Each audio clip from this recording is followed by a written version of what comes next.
Oke guys, Assalamualaikum, balik lagi dengan Jaki. Hari ini 16 Juli pukul 16 lewat 52 menit ya. Gua spesifik membahas Astra karena menarik nih, Astra makin turun dan saat ini ada di angka 4.380 per lembar. Hari ini turun 2%. Cukup besar. Nah, jadi gini guys, IHSG sudah berbalik arah. Bener ya? IHSG sudah berbalik arah, kemudian eh, dana asing juga sudah masuk kembali.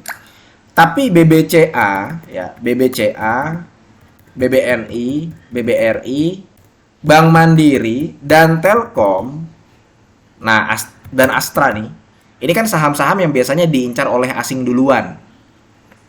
Cuman, selain Astra Internasional, semuanya sudah naik lebih dari 10% dalam waktu 1 bulan ke belakang. Coba lu lihat datanya, Telkom naik, Bank Mandiri naik, BRI, BNI, BCA naik. Dan berita-berita yang tadinya menyelimuti saham-saham ini, itu perlahan mulai hilang guys. Cuman Astra aja yang belum naik dan masih tertekan. Makanya naik ke 4.500, 4.600, turun lagi ke 4.500, 4.400, sekarang 4.300. Jadi memang investor itu melihat hal ini guys. Melihat data penjualan mobil nasional yang tadinya di tahun 2023 ada 1.005.000 unit. Ini tahun 2023 ya guys. Di tahun 2024 hanya mencapai 400.000 unit. 408.000 unit.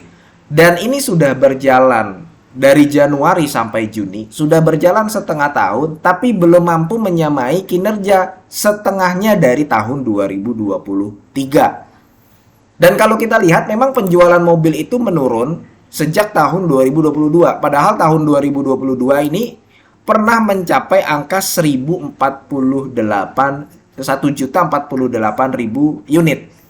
Ya, tahun 2021 kan 880.000 unit. Tahun 2022 itu ada di angka 1.048.000 unit.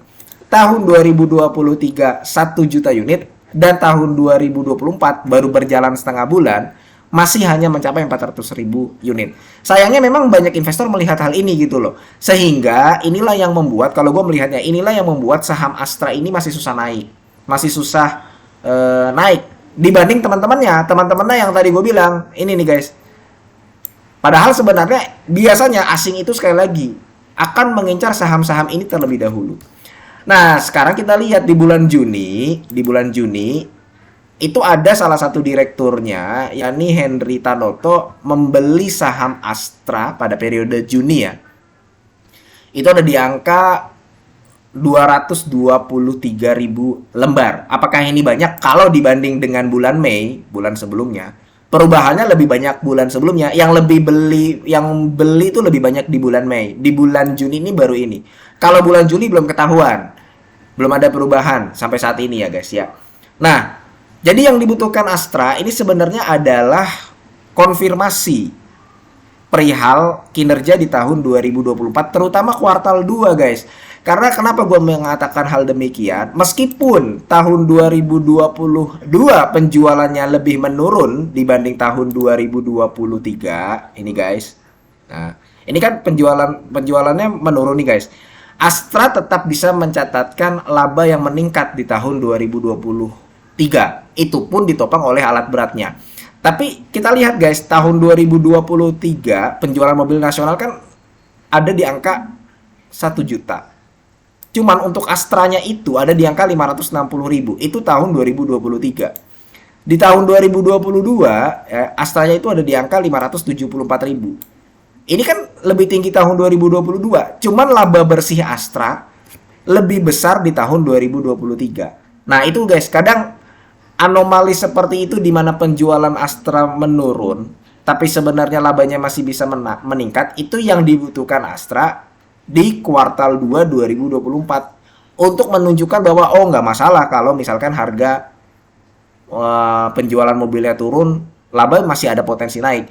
Cuman memang basically ya, investor itu akan melihat walaupun market share-nya meningkat 57%. Jadi ini nggak cuma dialami oleh Astra guys, kayak Honda, kayak Hyundai, kayak misalkan Suzuki, Wuling, Mitsubishi, itu pun mengalami dampaknya, merasakan dampak dari penurunan penjualan mobil.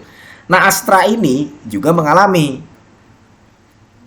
Yang perlu di yang perlu di yang perlu dipastikan ya itu kondisi keuangan di kuartal 2 tahun 2024. Jadi kalau misalkan nanti ternyata labanya di tahun 2024 kuartal 2 membaik, ya, bahkan membaik dibanding kuartal 1, ada potensi pembalikan arah dari sahamnya. Tapi sebaliknya kalau misalkan EPS-nya lebih turun, ya sahamnya belum tentu bisa naik lagi atau bahkan bisa lebih turun lagi.